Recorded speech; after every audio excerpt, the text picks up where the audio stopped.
Everybody, this is Victor. I have the pleasure of introducing our esteemed guest for today's Fireside Chat. Tiffany Yu is an award-winning social impact entrepreneur, disability advocate, and content creator.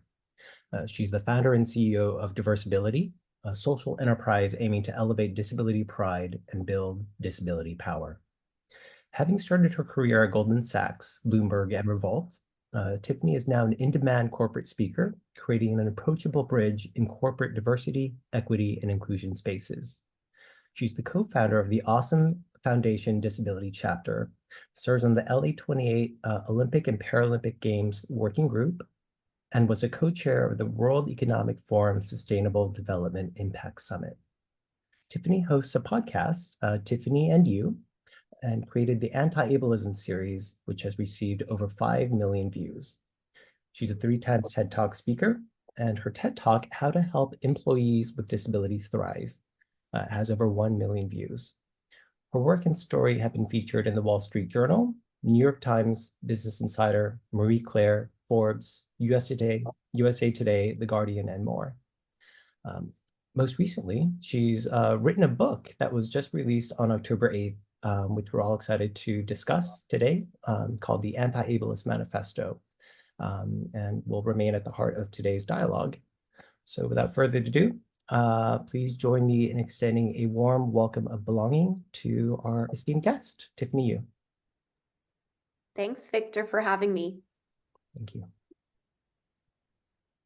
Good afternoon, everyone. My name is Vincent Ornelas, and I am a newly retired social worker from the CSU system, and I will be facilitating our talk this afternoon with our guest.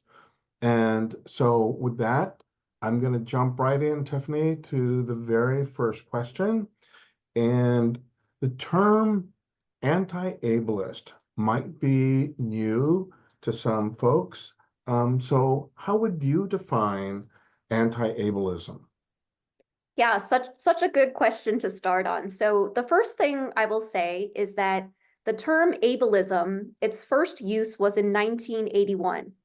And I don't know about you, I was born in the 80s. And so I actually think that that surprises some people because that term is relatively new. The definition of ableism that I use, and then I'll go into anti-ableism. So the definition of ableism that I use is when we devalue someone based on the way their body and or mind works. I'll say that again. Ableism is a system of oppression where we devalue someone based on the way their body and or mind works.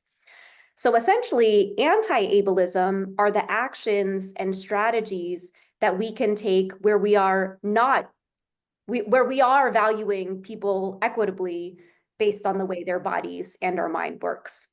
So all of that to say, I think that ableism has been around forever. If you go back into the history of the way that people with disabilities have been treated for a really long time, but it is only within the last 40 years that we started to have language to explain what was happening.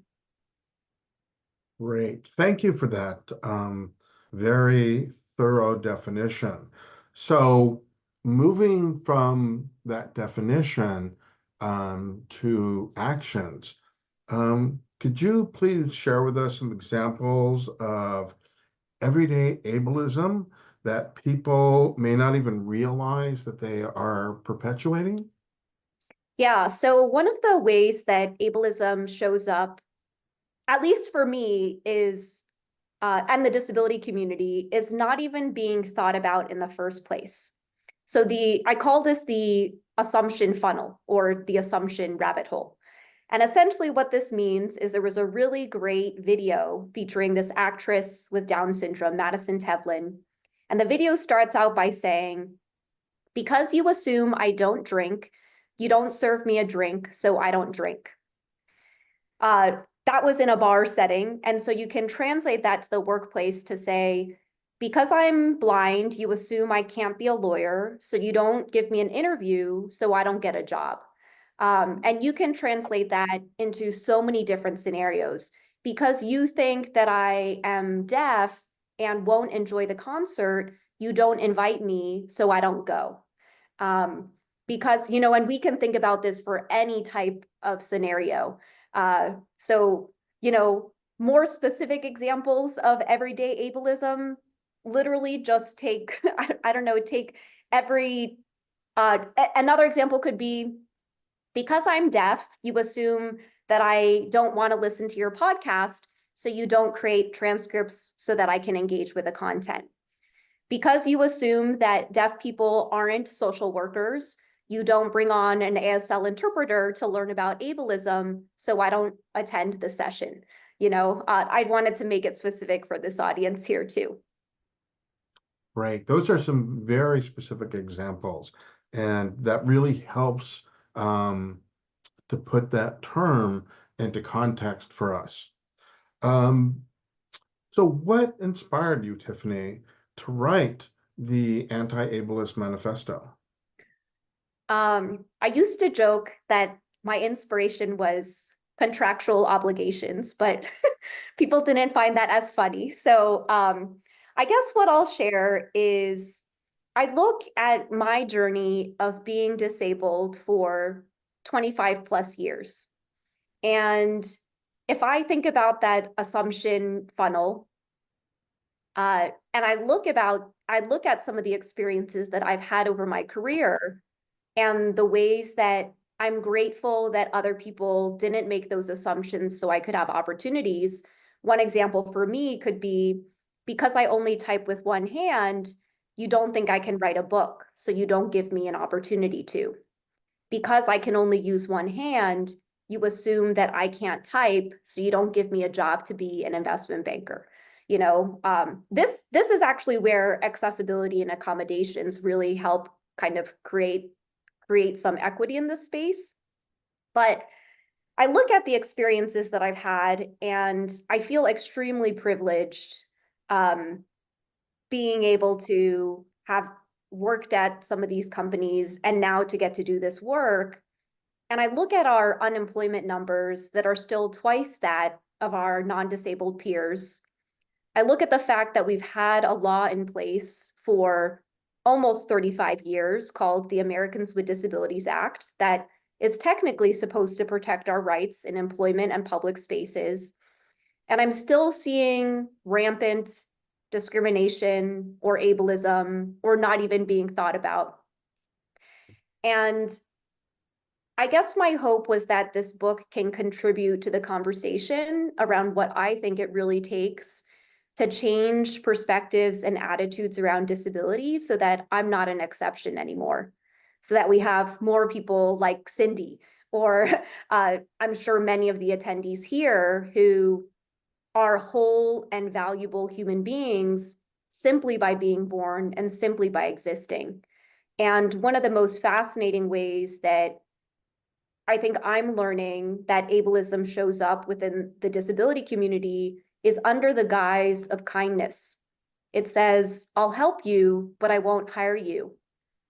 I'll applaud you for I don't know, going to the grocery store or hopping onto a plane. But I won't actually look at you like a peer or try to figure out and advocate for ways that you can create sustainability and thrive in this current society. It's all kind and nice, but it doesn't support power building and social justice in a way that I really believe that the disability community is capable of. Okay. Great. Thank you. Thank you for sharing that. As I'm listening to you, I'm reflecting on my own experiences as a person who is deaf, and your points are just so well taken. And so that leads me then to my next question. And that is, was there a pivotal experience in your life that led you to your particular brand of activism? And are you willing to share that with us?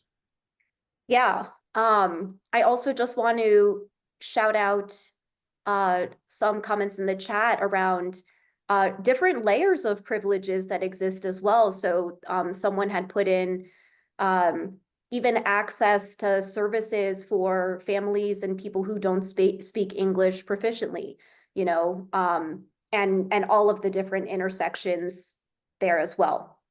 So I will share, in 2009, I started this organization called Diversability. It was Georgetown's first disability student club. And this is actually where, I guess, a little bit of intersectionality and solidarity come into play. I, interestingly enough, did not identify as Asian American or Taiwanese American until I was 18 years old.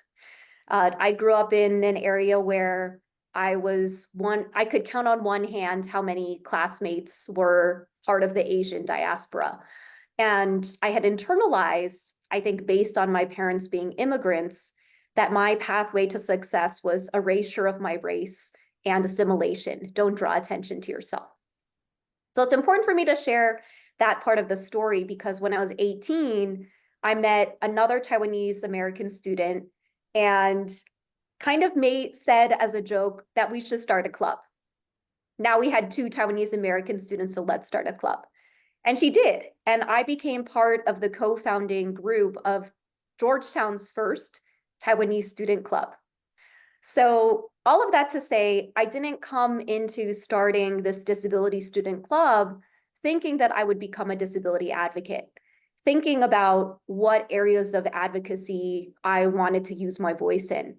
What I knew how to do was start a club.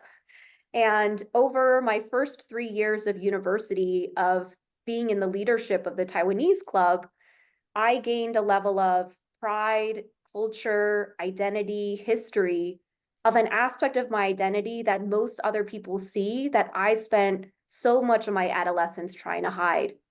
I can literally say that exact same thing about my disability identity as well.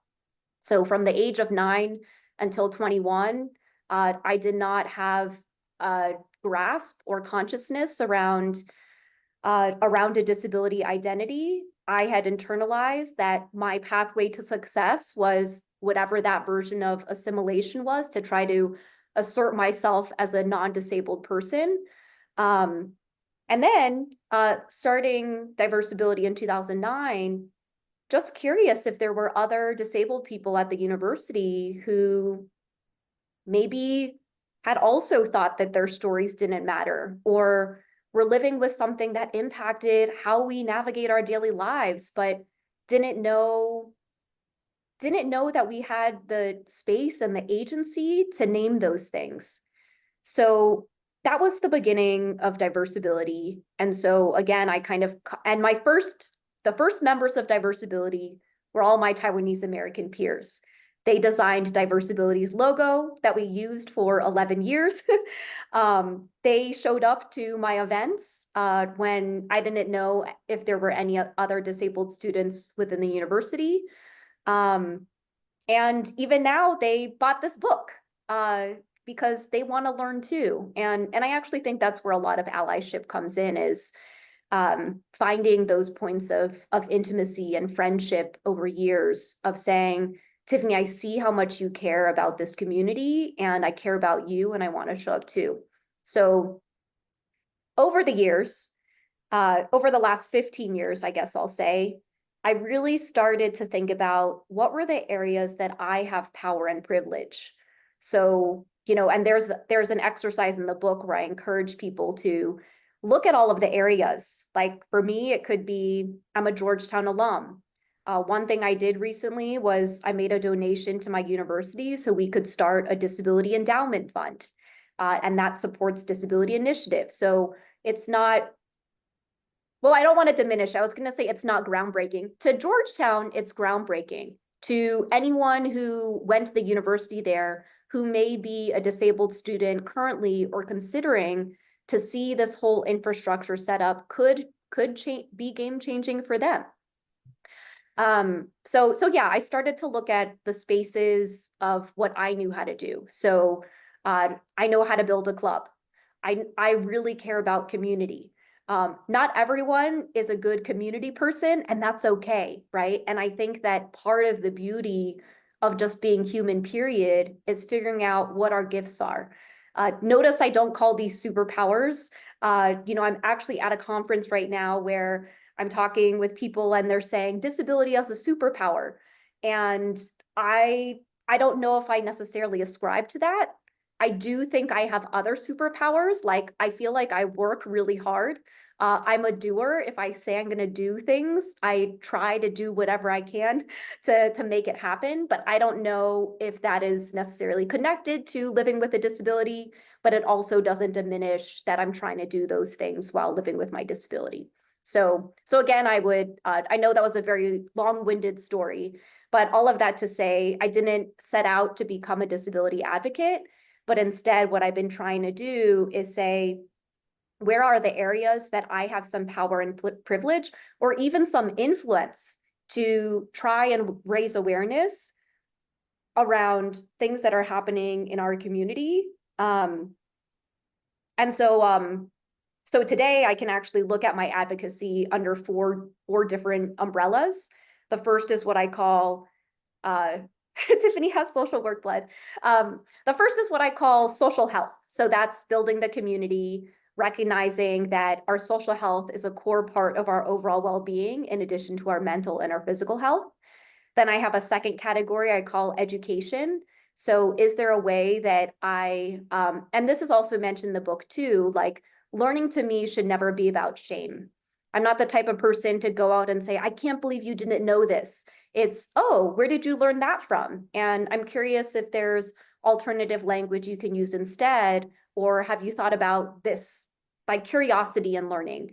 And I would put the social media series, the anti-ableism series in there. I would put this book in that category. Then I have a third category that I call economic justice. And this to me is, I know my background's in finance.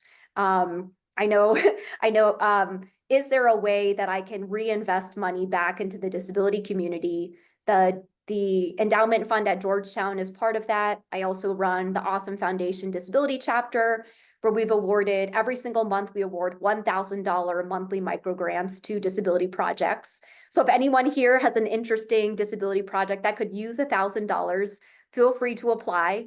Don't tell me that you applied, because I don't have any voting power. I kind of just, I'm the conductor in the background. And then a fourth category that I call civic engagement. So previously I served on the San Francisco Mayor's Disability Council. And then now, as mentioned in my intro, I serve on this LA 28 working group around workforce development and local hire. And now that this book is out, I think really thinking through what are the other advocacy areas that I'd like to tackle. And if this book can play a role in helping a disabled person get hired, in supporting a disabled person's livelihood in one way or another, then to me, I think that is, what is it? The lifting tide rises all boats, so, something along those lines. So those are my categories. And hopefully for the people who are tuning in here, you can figure out where those areas are for you. I mean, even the fact that there's a disability council as part of this group is a way that this group is using your influence to help educate social workers to be more disability inclusive in their work, right? This is a prime example of being able to use your power, privilege, or influence to make the whole industry better for everybody. Great. Thank you. That was very thorough. That I appreciated it, and I'm sure that everyone watching appreciated, what you had to say, and how each of those categories, there's synergy between them. So, Tiffany, what is the core message that you want readers in general to take from your book? I get some version of this question, and I guess this is why I wrote a book that's 250 pages, because they say, what's the one thing I can do today to show up better for the disability community? And I don't actually, I have it right here.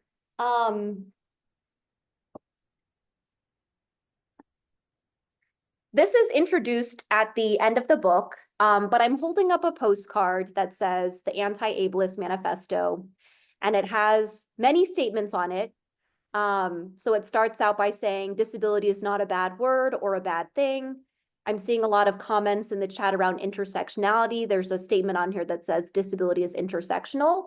And the reason why I'm showing this to you is not only do these statements correspond to chapters in the book, but my hope is that, and there are a lot of statements on this postcard, is that this is your starting point.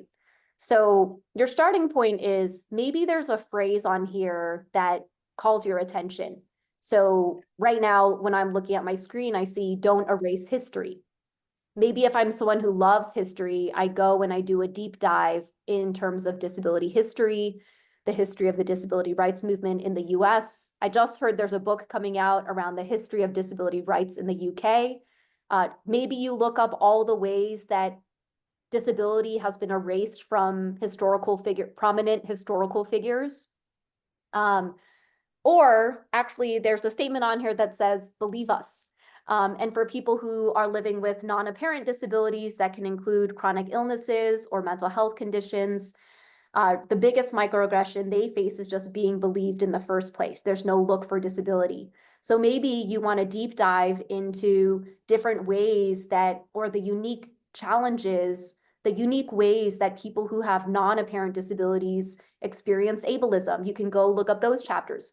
And if you don't want to buy the book, maybe you just have this hanging up in your home office or on your laptop or on your desk somewhere as a reminder that maybe you can go do an online search. So that's my softball answer to say, I don't have one.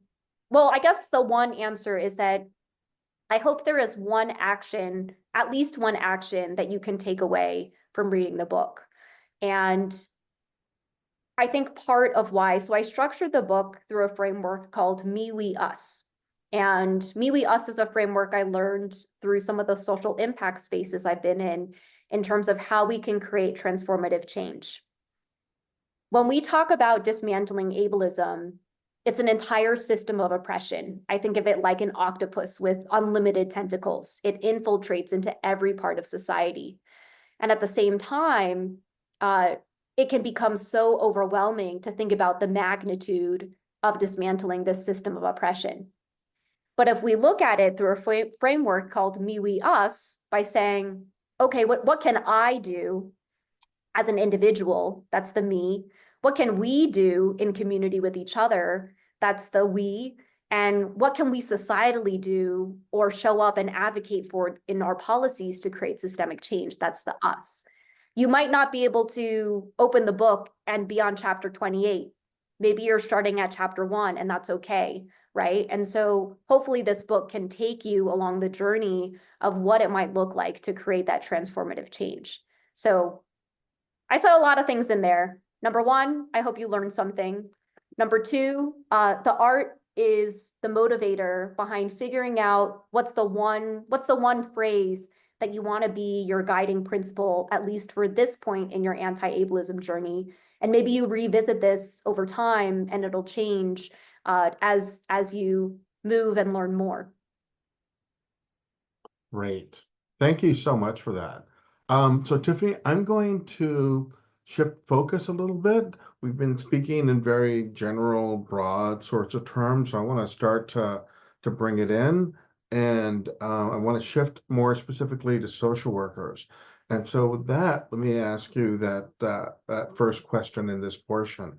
And that is, what insights do you hope that social workers specifically will take from your book as they work with vulnerable populations?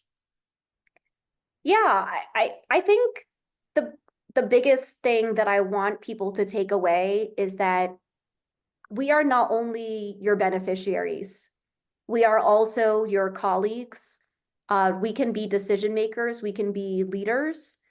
And I think sometimes there feels like there's a little bit of a power dynamic between I'm in a disempowered state and you're the social worker who's serving me. But I mean, And I think about this with therapy sometimes. This will be my connection is, when I was working with my therapist, she would often tell me, like, we don't want you to be in therapy forever, right? We want you to learn the strategies so that I'm someone who lives with PTSD, so that you are aware of your triggers, you can communicate them, you know how to manage them when they show up. But I'm not going to be in therapy forever, right? And so I guess translating this over to the world of social work, it's also thinking through how can we support you so that you end up having the agency and dignity to be able to, I don't know, live a life that you feel like you're thriving in, or live to your full potential. Okay, great. I also just want to comment on something in the chat. So fascinatingly enough, the book sold out after 2 days. So we are in the middle of a reprint, and I believe the book also launched on Amazon Prime Day, so there may be some shipping delays. So if you ended up submitting yours and you haven't gotten it, I'm hearing from people who have pre-ordered who are only now just getting their pre-order. So I just wanted to say that, which I know is unrelated to the social works, but I just saw it in the chat. Okay, no, that's great. I'm sure that, as you've been talking and people are thinking, wait a minute, where's the book that I ordered? That this comes up. And I am thrilled to hear that your book sold out in 2 days. Let me just do just a quick follow-up before I go on to the next question. How many copies is that it's sold out nationwide?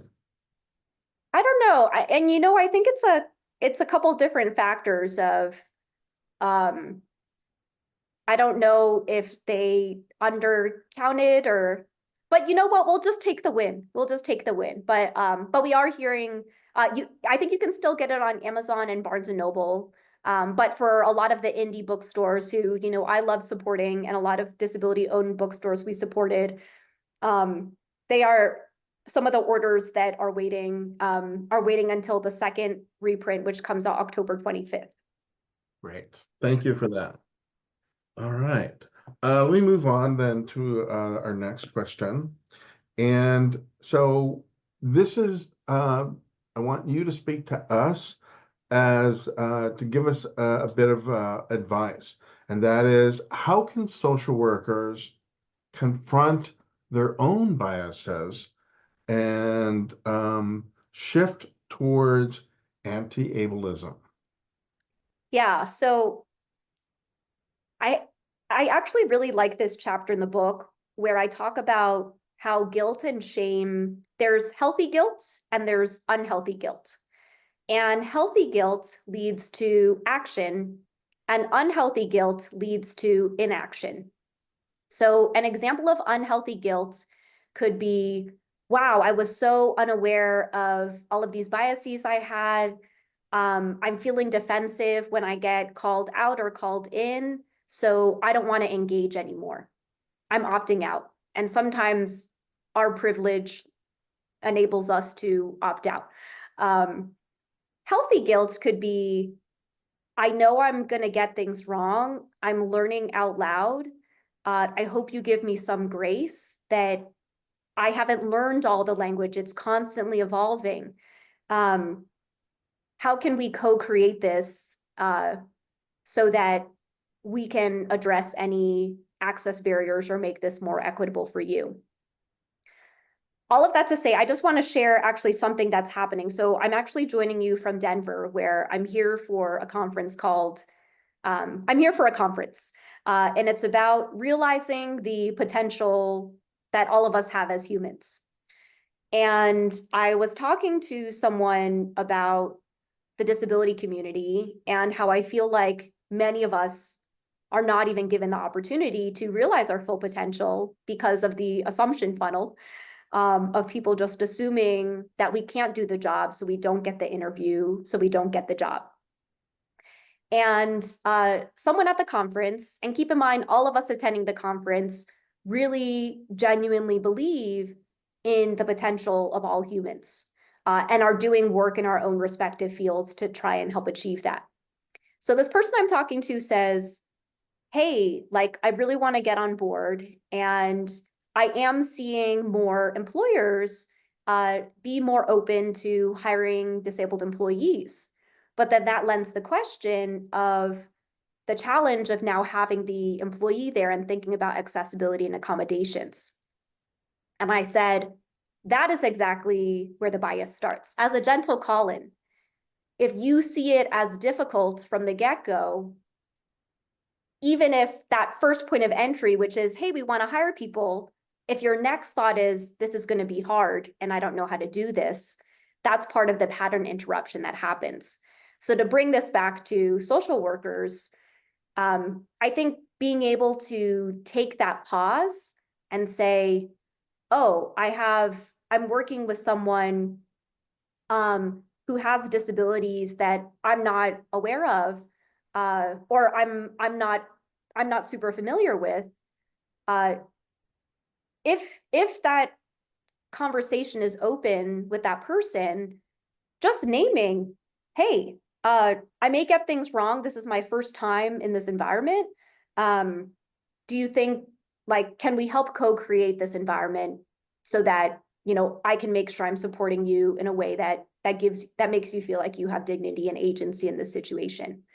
So yeah, you know, in the intro, when you asked me the question of why I wrote this book, I look at, we've had a law in place 30+ years.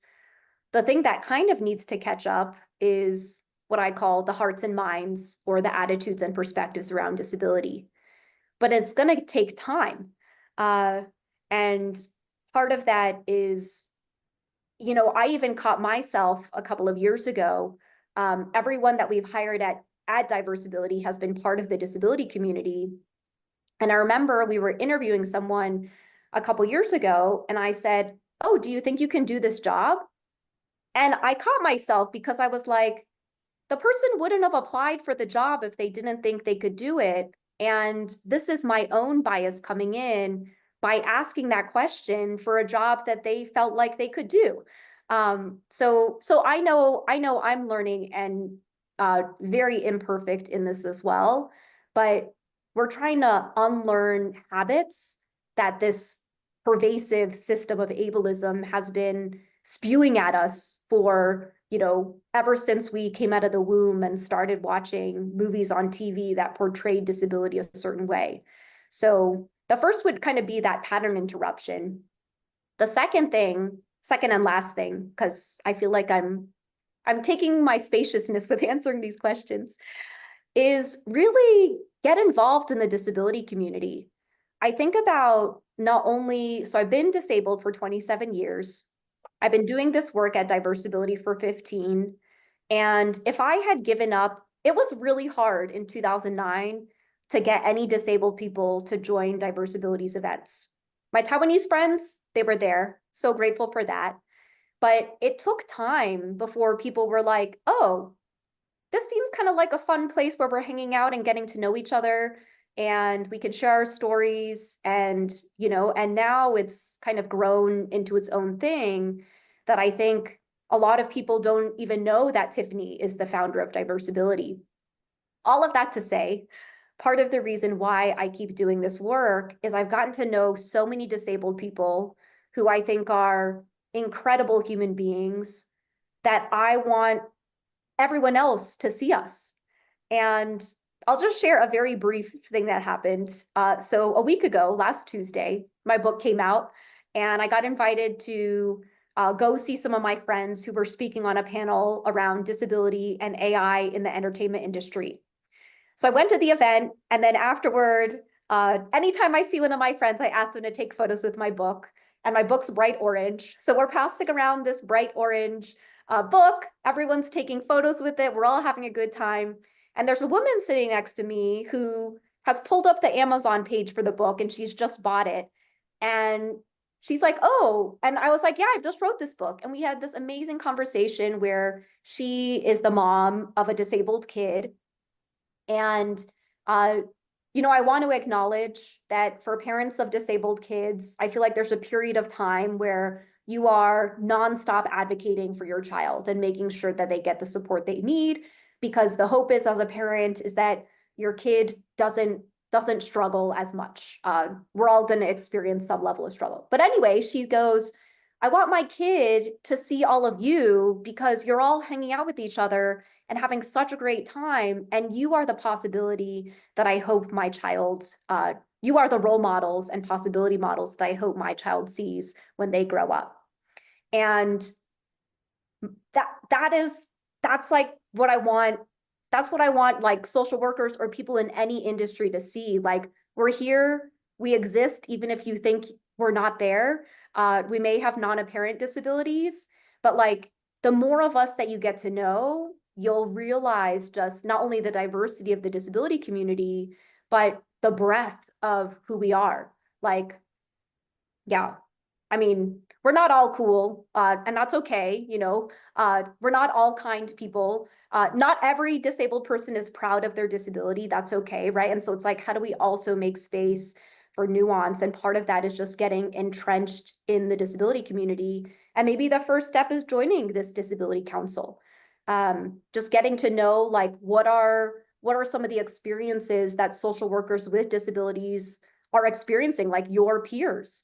And how can you make sure, you know, a lot of people will say, when you have someone with a disability, like in a care role, like a social worker or a nurse, they have a level of empathy and understanding that translates to the people that they work with, right? So what can we also learn from our peers with disabilities who are bringing this level of like understanding to their roles as well? Great. Thank you so much for that. So social workers, they interact with a number of different institutions and fields of practice. And so do you have any additional suggestions in terms of how they can dismantle ableism in these arenas? I know it's a wordy question there. Yeah. In some ways, I actually don't know if I'm the best person. Like Vincent, maybe I feel like you probably have your own perspectives here too. Like, I also want to acknowledge I'm an outsider. I'm an outsider. Hey, April, I think that your mic. Oh, there we go. I'm an outsider coming in, and so this is actually where the power and influence comes in, because I will actually just say everything I said in the last answer, probably for this one as well, but you're in it, you know, and I would love to ask you if you have any insights as someone who is newly retired, but has been working in this space around how your colleagues can dismantle ableism. Right. I mean, I can tell you, I retired from the largest public university system in the United States, and that's the California State University system. And so I'll share with you this, that when I informed the university administration that I had been diagnosed and that I would be completely deaf, their very first response to me, I'm sitting in the administration building, I'm in the HR office, this is the vice president of this branch of the university, and her very first response that she gave to me without even thinking about it was, oh, and when are you going to file the paperwork to take a medical retirement? And so I was just really taken aback, and I had to remind her, I said, there is this federal law that is called the ADA, but we also have state laws here in California, and I'm also a union member, and I'm protected under union contract. So I will remind you, because you appear to have forgotten, that because somebody discloses they have a disability, that does not automatically put them on a shelf and that they're going to step back from what it is that they do. And so I primarily teach undergraduate students. Every now and then I get to teach the graduate students. And so I share that story with my students.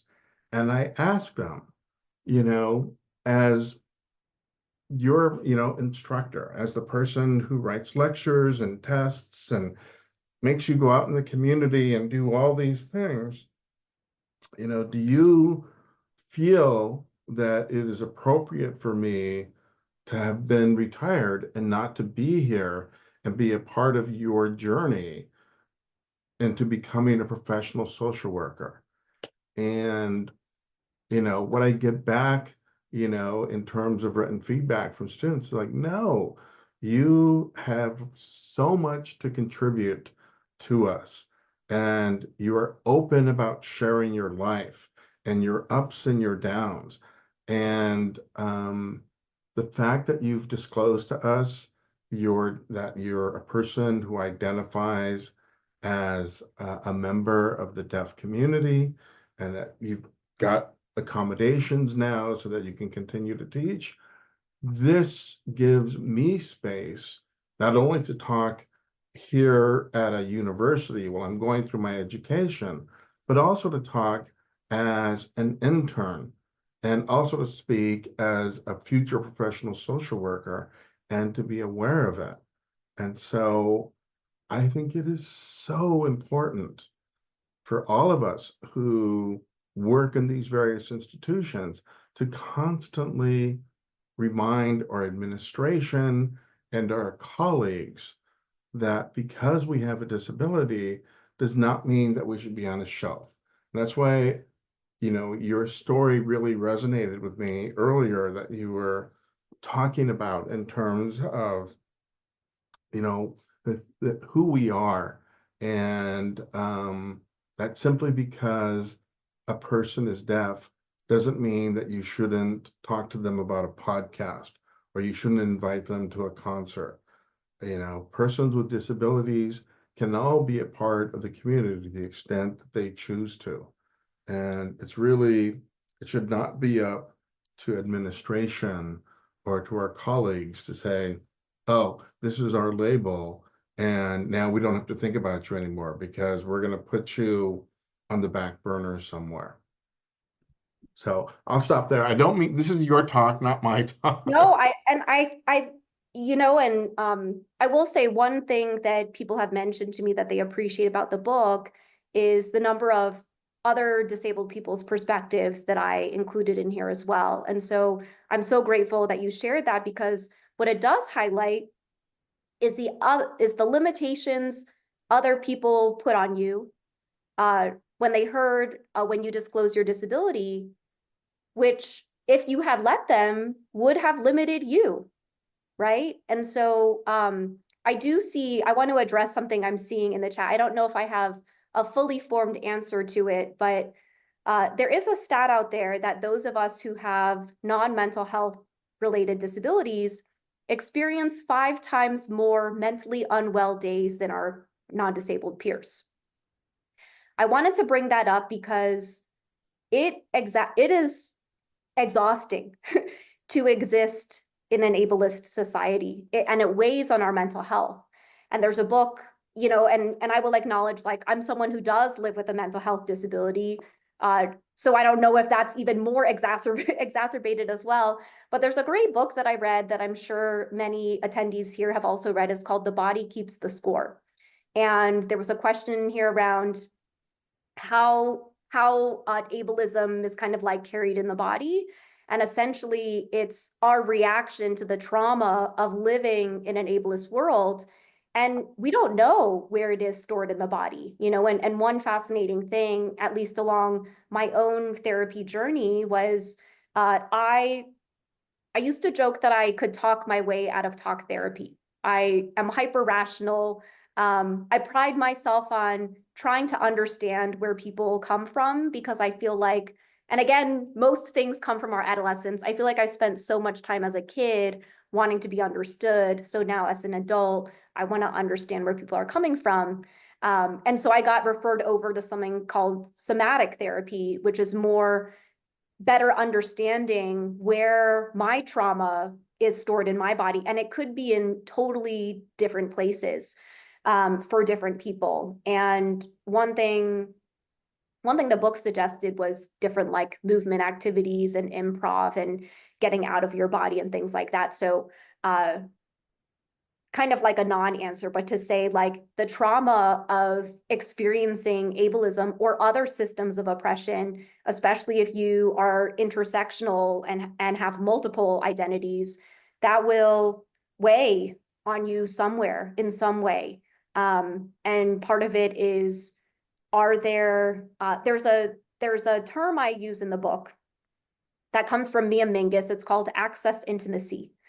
And my version of access intimacy is, can I show up to a place and not have to ask for permission to show up? I just know when I go there, my access needs are going to be met, or they're going to try, and I can relax my jaw, like take the tension out of my body. And I guess some people would call that a safe space. And my hope is that no matter who you are, you have those communities. For some people in Diversability is that community for them.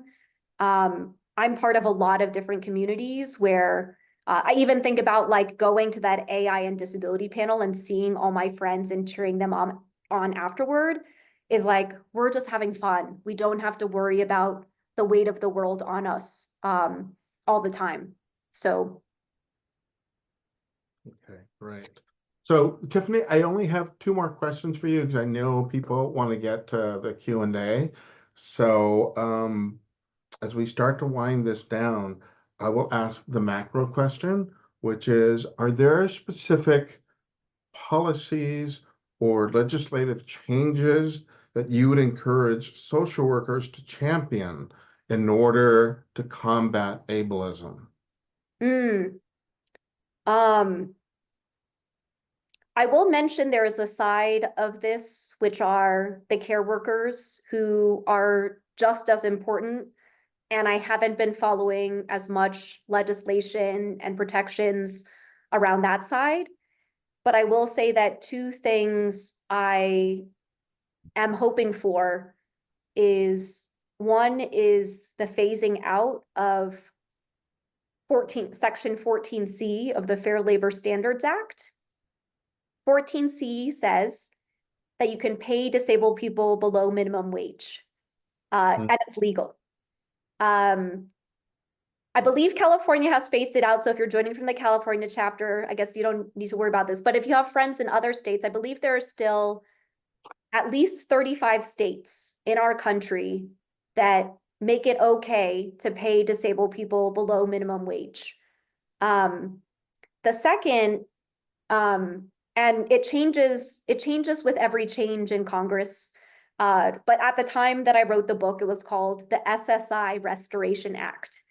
So if you are on disability benefits, I believe that's over 4 million Americans. And I will also caveat that I'm not someone who has disability benefits. But if you are one of these, you have caps on how much you can make and how much money in assets you can hold. And in some places, that is $900 a month or $2,000 in assets. That makes it so that you can't even have a car. Where in America can you afford an apartment for $900 a month? Asterisks to live on your own. Maybe you can find some place with a lot of roommates for that. But what those 2 pieces of legislation do, and I guess this is where my hyper-rationalization comes in. There was a period of time where we needed those in place to help provide protections for people so they could get support or get a job in the first place. The Fair Labor Standards Act, I believe, was passed in 1934, and it's been 90 years. April/Rachel, I would do an online search. It may have changed its name, but the idea behind the SSI Restoration Act is to increase that limit from 2,000 to 10,000. And a good question about unions. I'm sorry, as you can tell, I get distracted. So I'm just going to start with those two because, you know, you'll hear in a lot of social justice spaces that all of our liberation is tied together. And if there are people in the disability community who are not getting paid a living wage, that does a disservice for all of us. Which is why I think I've become so passionate about what I call like disability-centered economic justice. Ash, I think in response to you and your question around like how unions can organize, also acknowledging I've never been in a union, but unions are power. So thinking about, again, coming back to like, what is the power that you have as a union, as this collective, to put a statement out, to say, you know, like we as this union denounce the use of 14C certificates. Unfortunately, I will say, I'll spill a little tea. We like some tea, green tea, black tea, Thai iced tea, boba tea. There is an organization who has spent a lot of money putting out ads about how many jobs they've created for the disability community, where on paper, it looks amazing. And I see the ads everywhere. And they use 14C. So they're saying, we're creating hundreds of thousands of jobs for disabled people. And the undertone is, oh, but we're paying them $2.50 an hour or 50 cents an hour. Or we're asking them to put a circle peg in a circle, put a square peg in a square hole for 5 hours a day. Again, coming back to gifts or superpowers or whatever you want to call them, I really do fundamentally believe that there is a job out there for any disabled person that will pay you at least minimum wage. That's me off my soapbox. And I will think about more things. So I do have my sights set on LA 28. I got to go to the Paris Paralympics. And one of the fascinating things that happened there was I got to talk to some Paralympians, retired and current athletes. And I also talked to some of the world's largest sports brands who sponsor a lot of athletes. And they were all talking about employment. And they were talking about how we celebrate these Paralympians for 2 weeks, and then we don't give them a job. You know, at least here at Team USA, I think like all the athletes have to go out and do their own fundraising and find their own sponsorships. But yet, like, even for the people, the athletes we are championing, we're still devaluing them in employment spaces, and they have gold medals. So yeah, I make it make sense, I guess is what I'll say. No, that makes a great deal of sense. And I really appreciate that that you were able to go to the Paris Olympics and you were able to talk with the athletes and the representatives of these major corporations directly. And I hope that you know informs the work that you're going to be doing with LA 28 so that we can advance our agenda. And so with that, Tiffany, I have one last question before I know people are like chomping at the bit and they have questions for the Q&A. But my last question to you Hey, is, Vincent, sorry, before you ask it, quick announcement. Please all add your name and email address to the chat box for a chance to win a free book, Tiffany's new book. And also in the chat box is a link for the sign up of eval survey. Thank you, everyone. okay. Thank you, Helene, for that reminder. Okay, so Tiffany, your last question is there something else that you want to address that we have not touched on this afternoon?